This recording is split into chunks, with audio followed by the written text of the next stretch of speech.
The company of Claire Fox, member of the European Parliament for the Brexit Party. Your initial reaction to these projections, if they prove true, what do you make of it? I think it's actually quite exciting that the British public have again refused to do what they're told. And many people who are not Conservatives, not Tories, have voted in support of the Conservatives in what was dubbed the Brexit election, because they're trying to say we voted to leave the European Union in 2016, we still want to leave. And so you've got a collapse of the Labour vote, complete collapse, which is historically tragic in many ways. If, I'm on the left, I don't want to see them having sold the pass on this. But they basically said that anyone who voted leave was a racist xenophobe. They wouldn't make their minds up on what they thought about the referendum result, and the ordinary millions of people have deserted them in droves. I'd like to say, by the way, the Brexit Party look as though we've got nobody elected, and people will say, oh, you've got nobody elected. But excitingly for me, I think it's the start of a new movement, and I'm not very keen on Boris Johnson's trade deal. I think he's, saying he'll get it done, hides a lot of factors.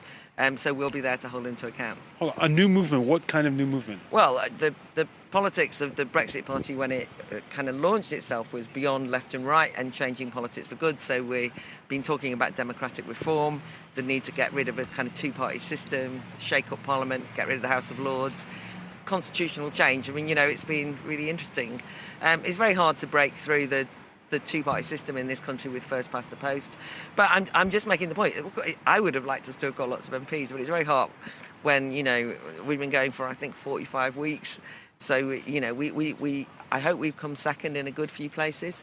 But the broader issue is just that democratic desire to see the democratic result of the referendum through. And that's what I think this has been. Democratic desire, or people just wary, worn down, and just saying, look, let's vote for it, that way we can move on. They could have voted the other way and said, let's end it. But they didn't. That's the point I'm making, right? People are tired, don't get me wrong. I mean, if you voted 3.5 years ago for something to happen, and your own parliament and your own elected representatives stood in the way of that happening and seemed to be defying it happening, then people are exhausted and worn out.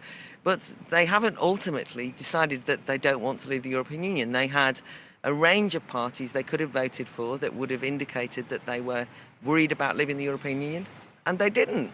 And this is a historic gain for the Conservatives. Is it historic? Is it just a one-off? Yes, will it's a one-off. Those people, those Labour leavers as they were, will they return to the Labour Party? No, well, they won't. They're not Conservatives. I don't know where they'll return.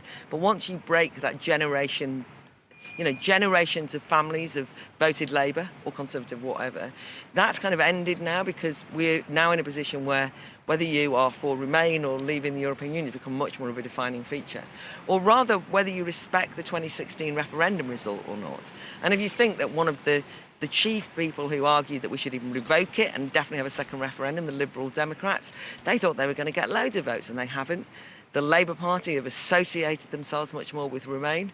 Have they got an increase in their votes? No. Nobody has. The Remain parties have actually had a Remain alliance that call themselves Remain Party. I'm not dubbing them that. They themselves said that they would stop this terrible leaving of the European Union that nobody wanted and nobody knew what they were voting for. All right, Claire Fox, who will be out of a job if all goes to plan. I'm excited. We're going to leave the European Union at last. 3.5 years, rather too late, but I voted to stand as an MEP so that I could get myself sacked. Good. Okay. Claire Fox, many thanks.